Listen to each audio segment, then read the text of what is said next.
Labs is a cloud platform that allows protocols to run simulations. Use cases are chaos engineering, so basically orchestrating the blockchain state, seeing how your protocol performs under the worst possible environment, and the other is optimizing parameter selection for DeFi protocols.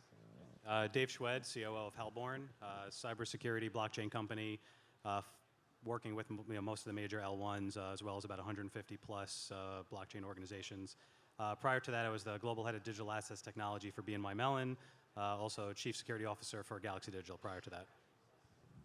Hugh Brooks, Director of Security Operations at Certic, a Web3 cybersecurity company where we've done thousands of audits and been in the cybersecurity industry for coming on 15 years now. Well, great. It's great to be joined by you and should have a productive discussion. So as we were talking about over the last couple days, it seems like there's a lot of security incidents. You see these in the news all the time. And there's some root causes behind these that are in common. And I was wondering what your opinions were about what the major underlying causes are of these incidents, what layer in the stack they come from, and in general, just your thoughts on those things. Generally, I think, first of all, the largest problem is that projects are moving too fast. And in DeFi, for projects that have basically good marketing, there's a lot of liquidity tied up with these launches very, very early. So they rush to push out the contracts, and there are no processes or structures in place to take care of things that would be completely obvious and would be a no-go in Web 2. I don't want to call out specific projects, but basically every week we have another reminder of how this is happening. I think one of the benefits is that at least we're talking about it now, and hopefully that raises awareness. Yeah, and just to add to that, I think a lot of it, like you mentioned, it's this rush to market, and I also think there's a lot of budgetary constraints. We're talking about the immutability of a transaction just leads to the fact that there's these high rewards. So the best of the malicious actors are focusing on these projects, and unfortunately, a lot of them don't necessarily have the budgets of major financial institutions to really stand up and also have the ability of time, right? There's time to market. You want to beat your competitors and launch something. I'm not saying that people are cutting corners, but you tend to not necessarily have the time to really kick the tires and perform all the analysis that you normally should have before you launch these types of projects. Yeah, and just to kind of reiterate that, security is often an afterthought. You see a lot of people coming after they've already written or put their smart contracts on chain, or they're not thinking about end-to-end security. So they'll get their contracts audited, or they'll have a pen test, and then they don't think about following up on that on every new release or every time a new protocol gets added or they connect to something new. All that needs to get tested along the way, and it's probably secondary on their minds, or they don't have the budget for it.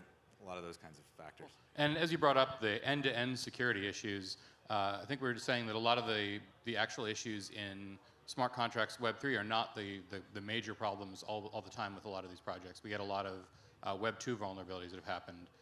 Things like the underlying protocols like DNS, the web front end, things like that getting hacked. Any thoughts on that?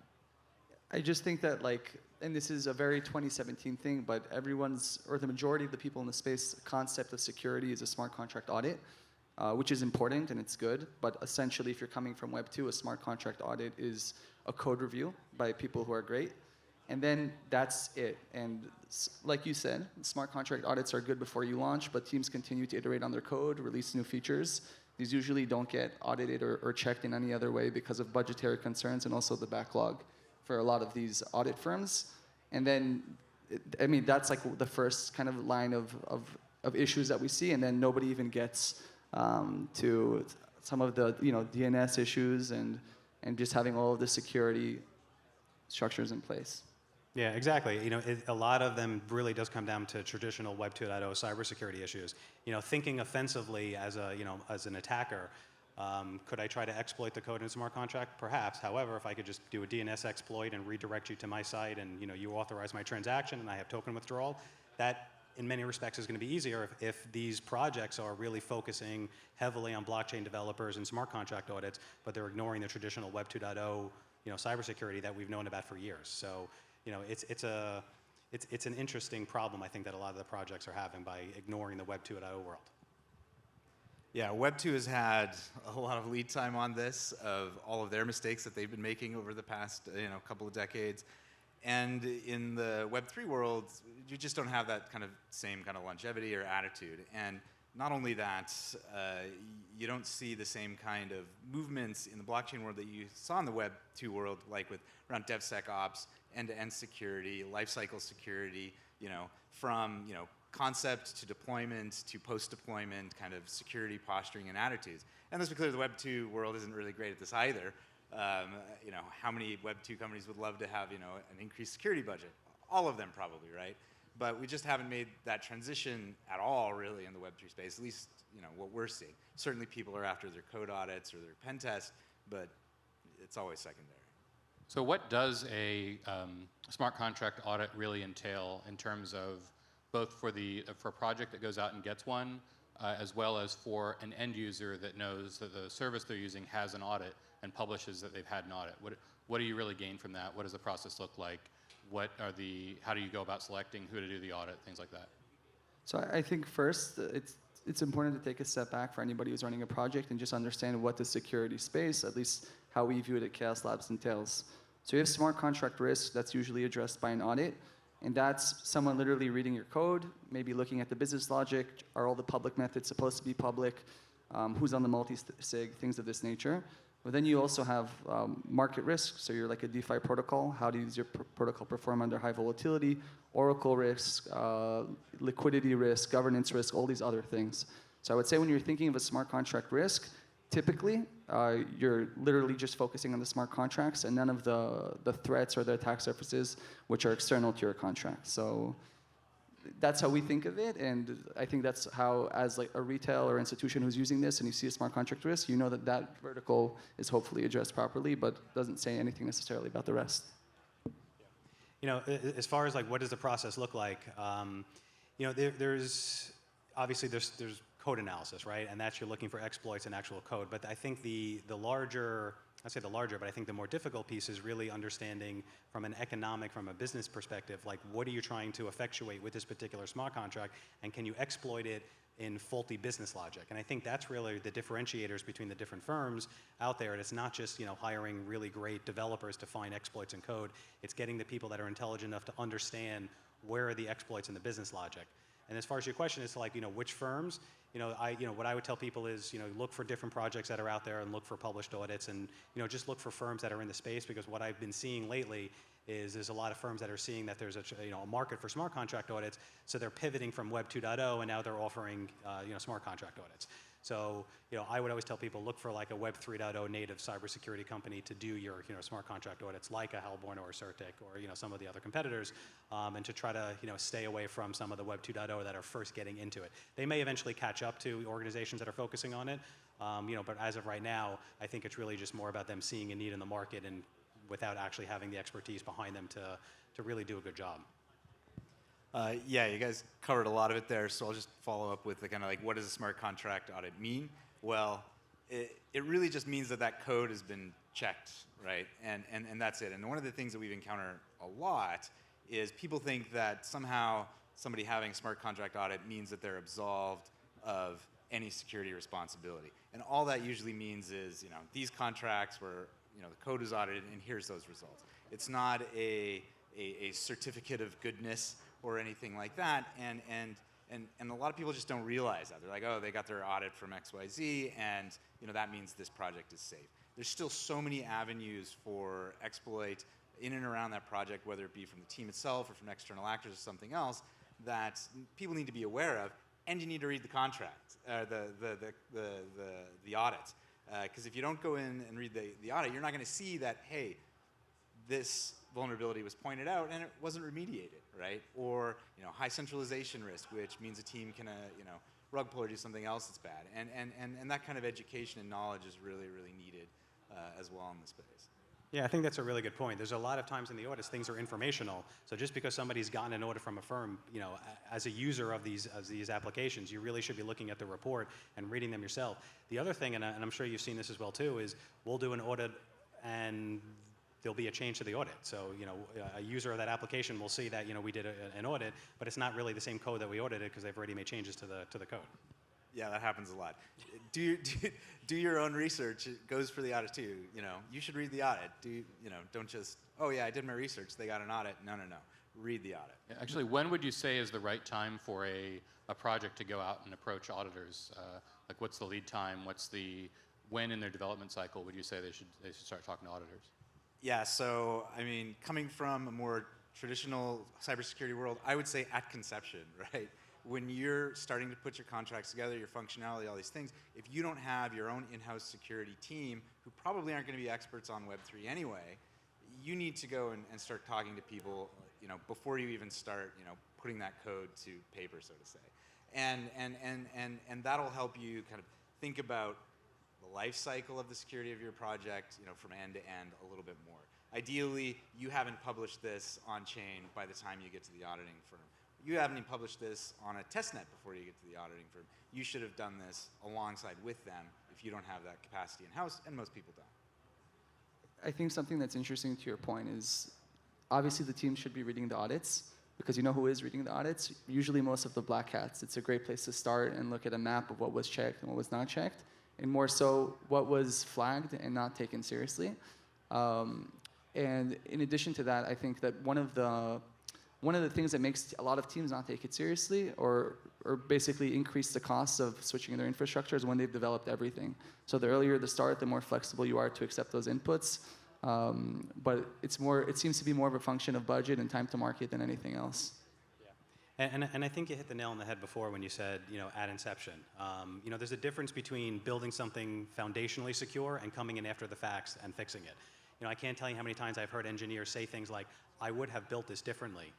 So I think it's important to understand, to engage the experts as you're building these things and not bringing them afterwards to kind of look at what you've done and make some suggestions on remediation, is really work with your cybersecurity company to be ingrained in the culture, ingrained in the SDLC process, ideating about architecture and about future enhancements, because we've seen things, we've audited, thousands of different projects, so we could say, listen, our expertise will tell you these are the things that you should be thinking about as you're building these things foundationally, because you may not be thinking 4 or 5 or 6, iterations ahead of what you're currently doing, but we are.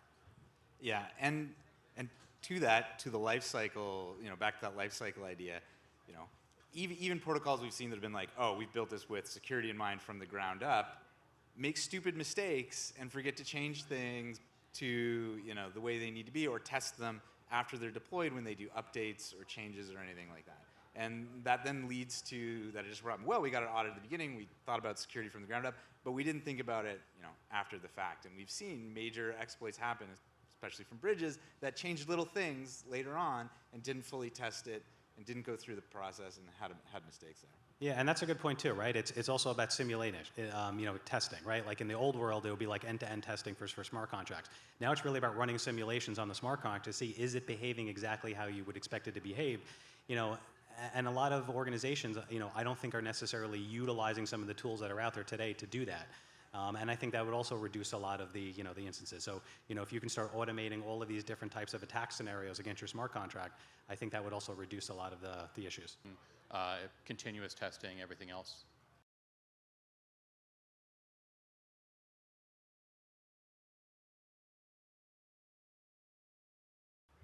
Yeah, all those things. Yes.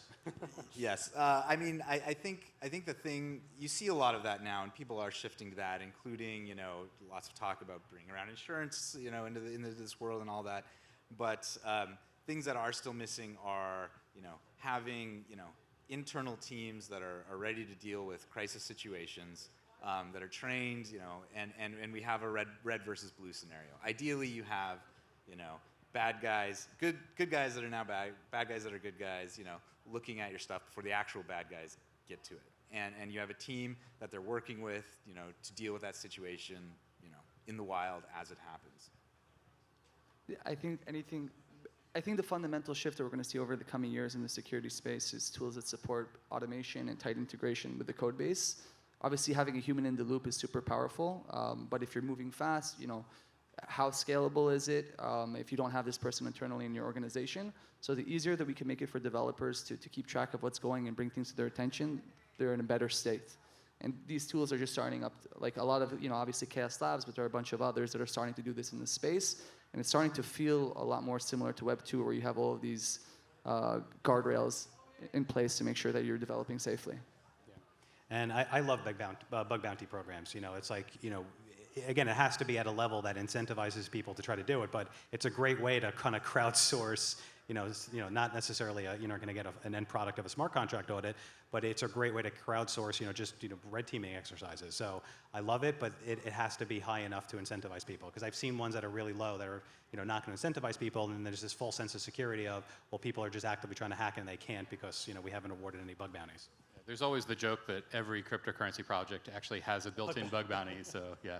And then there's the incident response question. So what happens if you push something, it has an audit and it has a procedure and everything in place, and then something you genuinely didn't expect happens, and you have what looks like a loss event, first reported probably by somebody on Twitter, or just looking on the blockchain and seeing funds drain. What is the first thing the project should do? Yeah, well, you're pretty much screwed at that point already. But ideally, you've prepared for this in advance. You should stop the bleed as soon as you can. Like that is key. Stop the bleeding first, and you should have playbooks for these scenarios.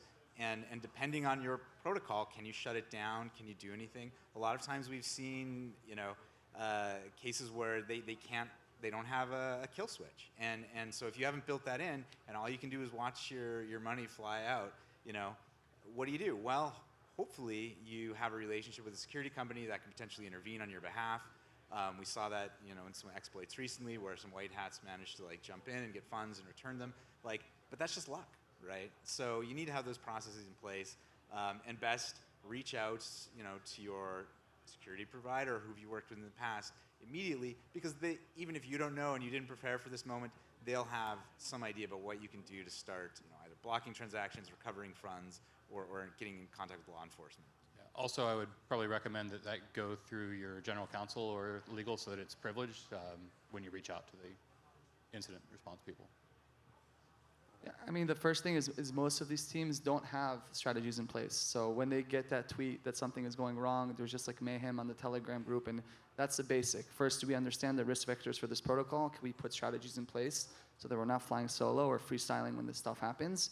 Kill switches are important, but I think this also just highlights the importance of testing, auditing, and really good tooling, because when you're pushing immutable code to the blockchain, if you've been exploited, it's a question of mitigation. You can't really reverse it. So invest more in the tooling and maybe go a bit slower, because the cost could be everything for a project. Yeah, and then going back to the incident response, this goes back to the budgetary conversation we're having before. Coming from both worlds, in the enterprise world, there were entire departments that were solely focused on doing war game tabletop exercises. So that way we can hone your incident response skills. Because too many times you might have a plan, no one's looked at it, and then there's this analysis paralysis. Anytime something happens, to your point, having a GC involved. Who ultimately is the decision maker is also something that's really important, because the role of the GC obviously is to protect from a liability perspective, so maybe they don't want to disclose anything, but on the other side, disclosing to the community may be the best thing you can do in order to stop the bleeding. So I think it's about a fully fleshed out incident response plan, who actually is the decision maker, and then doing a tabletop exercises and actually wargaming it. And the other piece of it is just, honestly, just going back to traditional risk management 101. Having great preventative controls is fantastic, but also having detective controls in place. So looking for those anomalies of on-chain activity. Just something as simple as, a drop in TVL over a certain percentage could automatically potentially trigger a pre-signed transaction to move your funds someplace else. Those are the types of things that you can potentially build in, from a detective standpoint, and then automating some of your response in order to at least secure your funds. You mentioned kill switches before, potentially automating a kill switch. There are a lot of things that organizations can do, but it takes budget, and it takes, also, just like I said, that fully fleshed out plan. Yeah, and if you're not comfortable with those things, there are firms out there that will do that for you, or that are doing that kind of monitoring for you. We've worked very hard, in the past several months to kind of start to look at, hey, how can we think about this kind of incident response as, something for the community good, but also something that helps projects. And, if you get a Telegram message from me, something's broken, right? And it's like when the police show up at your door. Everything's not right. So don't deny it. Look into it. We've gotten in contact with projects where we've been like, hey, we saw this. and they're like, no, nothing's wrong. You know, and then millions of dollars later, they're like, oh yeah, should have listened to you. You know, like, you know, think about that too, right? So two of you have mentioned Telegram in your answers as part of this, and if we look back at a few of the major incidents over the last couple years in the space, Discord, Telegram, and other sort of like consumer communications tools have been at the forefront of a lot of these vulnerabilities, either someone impersonating a trusted party or someone hacking someone's account and using it to publish a pinned message or something telling people to go to a different front end. What's the best practice for handling these tools? Because that is where a lot of the users are, and it's the tools that a lot of developers want to use, but how can they be used safely and wisely? Yeah, these are attack surfaces too, right? And if you're not including them in your process and your thoughts as part of your overall security plan, you're wrong, right? Like, humans are the weakest link. You got some mods from some other Discord doing your thing. Like, you probably don't really know everything about them. Let's be honest, and you don't know what their vulnerabilities are either. So you need to have all of that, you know, also locked down. And humans are always going to be the weakest link, right? Most of these attacks are happening because somebody clicked on something, somebody got phished, somebody got social engineered into giving something up that allowed the hackers to take over their Discord or Twitter or whatever. There's been hundreds of these this year. And that's clearly a weak spot, but nobody's looking to increase their Discord security. And when we talk to people about it, they're like, oh yeah, I mean, we've got it locked down, but you don't, right? And most people aren't thinking about that as an avenue for somebody to get into it. But when we talk about that Web 2 to Web 3, right, like that's that next vulnerability. I don't know who's clicking on these like Mint announcements, but like, don't click on sudden Mint announcements, right? like there's also a little bit of education that needs to happen as well, kind of across the board. Yeah, I think, you know, security awareness training obviously is really important. You know, I think the issue is a mix of process and also technology. You can put as much process in place and not click on links, and, you know, to be wary and trust but verify and out of band, you know, verification. But if you're not a cybersecurity professional, you're not someone who's, you know, just innately paranoid, you know, that's only going to go so far. So I think it's also kind of looping in, like we talked about, some of these preventative and detective controls in place. I always operate under the assumption that users are idiots and they're going to click on links. So I'm going to always operate under the assumption of what's going to happen once they click on the link. So it's really about looking for those anomalies, inspecting traffic. There's a lot of cool tools that are coming out in the DeFi space, in the stealth space right now, that are looking at, you know, when you're transacting, you know, for example, like Curve, right? So there's a company called Hexagate which just tweeted out their browser plugin actually picked up the Curve exploit because it noticed that it wasn't communicating with the same endpoint that it normally communicates with, and you know, popped up and it said, you know, warning. So again, you can tell people not to click on links, but they're going to click on links. You're going to tell people to inspect the browser, to inspect the domain, to do all their own stuff. They're not going to do it. So you unfortunately have to rely on a lot of these tools. So for example, like that Hexagate, if you look at the tweet, you know, you can see what their browser extension did, which is pretty cool. And you were saying that you operate on the assumption that users are idiots, which is probably fair in most cases. Another major risk that you have inside projects is actually insider risk, where users are, or where administrative users or other privileged users are compromised, either just because they themselves are malicious and going out for something, or maybe they're being extorted, or otherwise whatever is happening. What are sort of some best practices for projects in dealing with that kind of thing? I mean, a lot of this, like DevSec operational risk, is just identical to everything in Web 2. So you want to just have a really good idea of who you're giving privilege information to or keys, and when basically have multi-sigs, all of the things that we always talk about. So it's less, I think this topic is, for at least for me, the advice is out there. It's just a matter of adopting it, because there are good solutions for a lot of these things, but people move fast and they don't, you know, heed any of the warnings or advice. Yeah, insider risk is always going to be a weak point. It's still a weak point in every other aspect of cybersecurity, and it's going to be a weak point in Web3. But Web3 has the unique ability to do things and to trace things on the blockchain that you know, others don't have as public or as easily to do.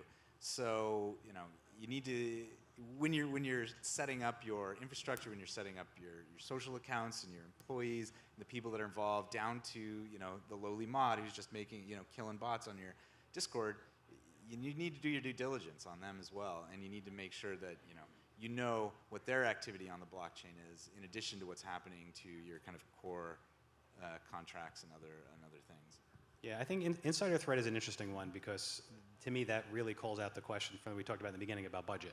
You know, to order really combat insider threat, you know, you need segregation of duties. You know, you need an entire team that's monitoring for certain activity, looking for toxic combination of access to different, you know, to different assets, creating an infrastructure that's, you know, completely separate from each other. Like, you know, again, coming from a bank, you know, putting stuff in different control planes and having completely different authentication mechanisms. You know, there's so many things that we could do, you know, that we did at a bank that, you know, it wouldn't make sense from a budgetary perspective for smaller projects.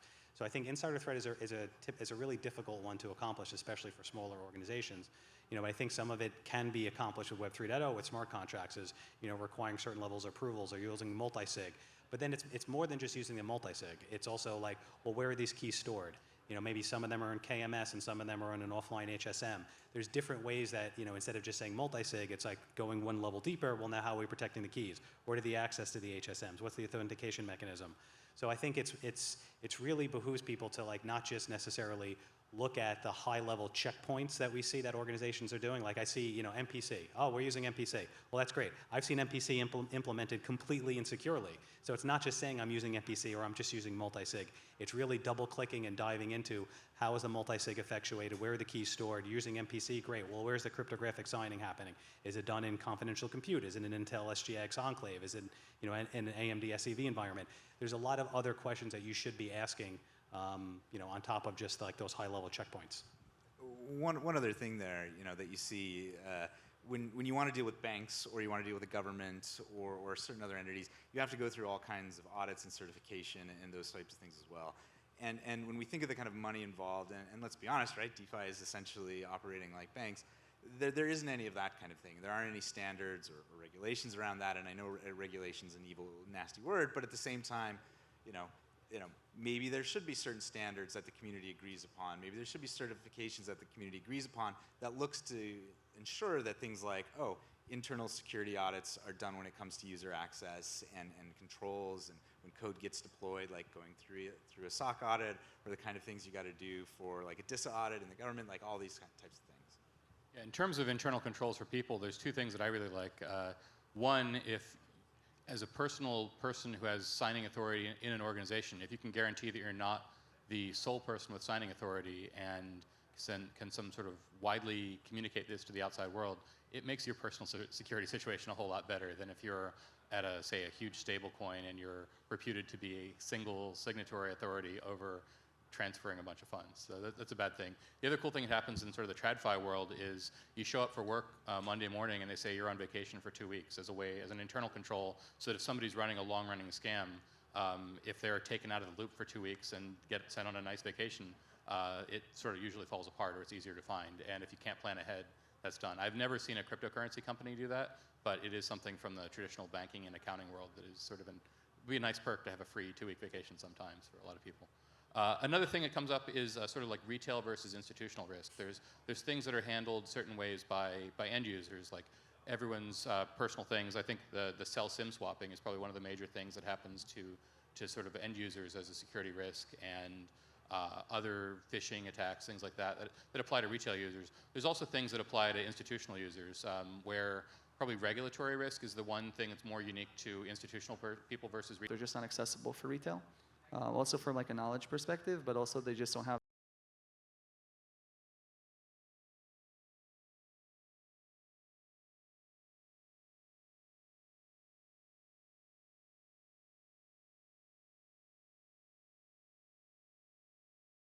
the budget to properly assess the risk for the protocols that they're interacting with. So I think when you're a user who's trying to utilize these protocols, you want to make sure, or at least hope, that the projects are prioritizing this, and then you can kind of ride on the coattails of it. But there aren't many differences, in my opinion, from like an institution who's looking at these tools and assessing the assessment risk of it than anything else.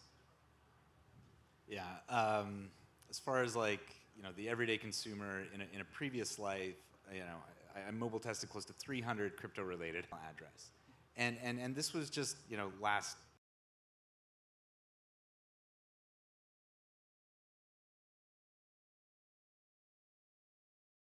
fall, right? And when you think about most Web3 companies, what they're doing is they're saying, oh, we've got this cool Web3 idea, we've built this cool dApp. we've built a wallet. Great, but they're not real mobile app developers who have a mind about security. So they're doing an app for your phone as an afterthought, and the retail person just goes to the app store and they're like, oh, I'm going to download this wallet app, or I'm going to download this app that tells me prices, whatever, but it's got a user account on it, right? Or it'll connect to your wallet, and they think because it's in the Apple App Store or the Play Store that it's going to be safe, but most of them aren't. Most of them are leaking your data in 100 different ways, like don't install crypto-related apps on your phone that you maybe haven't really looked into. I don't. You shouldn't. They're mostly pretty leaky because of things like that, and that's goes on the individual more often than it would on any institution because they're not dealing in that space. I think the question around retail versus institutional, I think a lot of it just comes down to interoperability with traditional infrastructure, right? Like institutions are going to want to integrate the technology into their existing tool sets, whereas on the retail side, someone could just necessarily like sign up for one of these browser plugins that I'm talking about. That would not work in an institutional world. So I think they have to look at it through a different lens as to how can we take this type of security and integrate it. So for example, like the ones that I was just talking about with the browser plugin, I personally don't know of any institutional offering that does that same kind of checks. So now it's up to institutions to kind of now have to, this buy versus build analysis of they're going to have to build a lot of this traditional security tools that maybe are being offered to the retail world, into their traditional infrastructure. So now we have to, every time we make a call to have a transaction signed, we have to then replicate and do these same types of checks that some of these browser plugins are doing. You mentioned SMS before too. I think that's interesting in the sense that from an enterprise world, I could tell you, whenever I've been a CISO or any organization that I've worked at, we will not use SMS obviously as a factor. Like absolutely not, 100% not. However, people's phone numbers are still stolen because it's still an attack vector, because if you get a text from somebody that you work with asking you to do something, you may do that. So I think a lot of organizations I've heard a lot of people say, well, I don't use SMS and I'm not at risk for this, but they have to realize that, things are not necessarily one and done. It could be a mechanism in order to gain trust to do something else. I mean, how many of us will get a text from somebody and say, could you please do this, or I need you to do this, or I need you to send this file, and it's not like, hey, I need you to run down to CVS and get me a gift card. It's something that's real, right? Like, because I think that's also the misnomer too, that like, oh, of course I'd be able to pick up these, wonderful phishing, or these horrible phishing attempts. The really good ones you're not going to recognize. They're going to look through, and I'll tell a story in a second. I won't tell the organization I was working for at the time or affiliated with, but they'll look through your previous chat history. They'll see how you speak to somebody, and then they'll kind of mirror the speech pattern, and they'll gain your trust and get you to do something. There's an organization that I was, consulting for or working with, where they were communicating with a counterparty via Skype.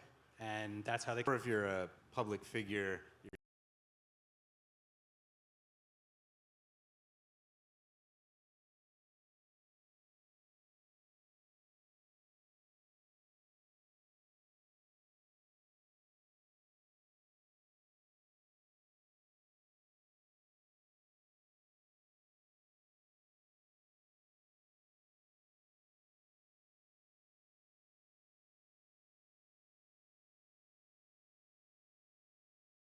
your name's on a website, or you're well known for your protocol, there's a good chance your data has been leaked by somebody else at some point, whether it was from a major bank that had a data link to the US government that also had a lot of their user data stolen.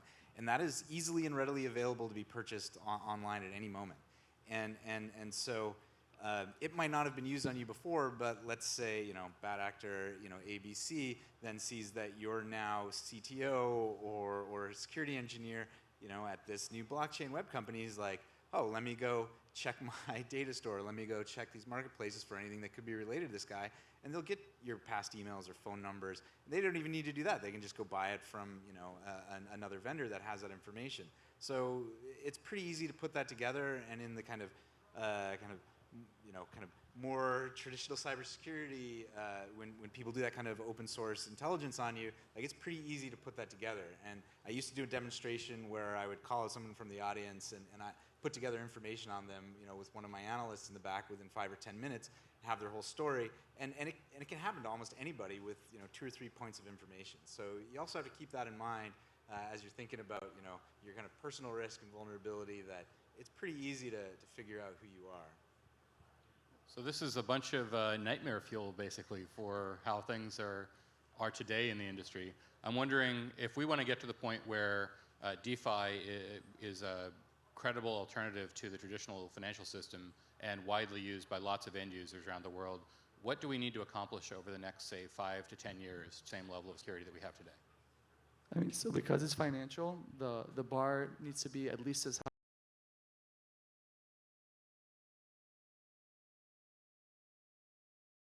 as what's happening in Web 2 for all these financial applications. And then kind of a lot of this panel, we're speaking about DevSec, operational security risks, and risks that we already know from Web 2. That definitely needs to be handled in the same way, and that's just a question of priority and adopting best practices. And then there is a new question of all of the new risks that are introduced to Web 3 because of the programming paradigm, right? Distributed systems, blockchains, and attacks that otherwise aren't possible in Web 2. So we're going to need to adopt everything that we already know and also make the tweaks to make them work for Web 3, but also build new tools to help developers being able to stay on top of everything. Yeah, I really think that you know, the mindset needs to change. We've seen how big these exploits are. So if you think that $100,000, $200,000, you know, whatever it's going to cost you to kind of put together a team that does security, or to go out and have somebody do your security alongside you, you know, you need to budget that in, because if you get exploited for a couple $100 million, you're going to be real sorry you didn't spend, you know, those much smaller sums on thinking about security at the outright. And then on top of that, I think that's things that we were talking about earlier when it comes to like setting standards and even, you know, internally certifications in and amongst the community that people can agree upon, that like, oh, if you want to do X, Y, and Z, you should think about these things. Those are going to be really important for, I think, to bring on more users that will trust it enough to start, you know, expanding the number of users that are working in Web3. Yeah, I think in a weird way, I think it's naturally going to work itself out for a couple of reasons. One, you know, I am pro-regulation. You know, not that I think the regulatory standards are the answer, but at least it sets a floor or a bare minimum, you know, as to what's needed. You know, coming from my background, coming from banking, you know, I was speaking to all the state and federal regulators, and you know, they are very, very active, I guess, in security.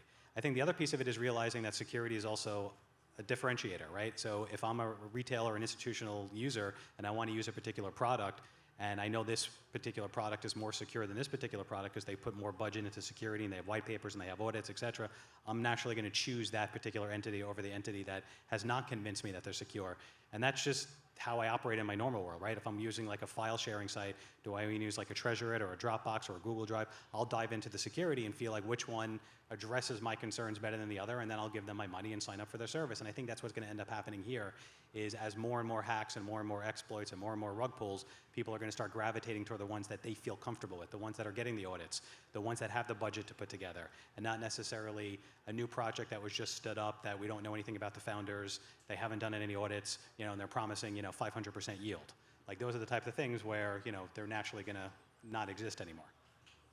Well, thank you very much. I think we've clearly solved the entire problem of DeFi security, and that's probably a good ending point.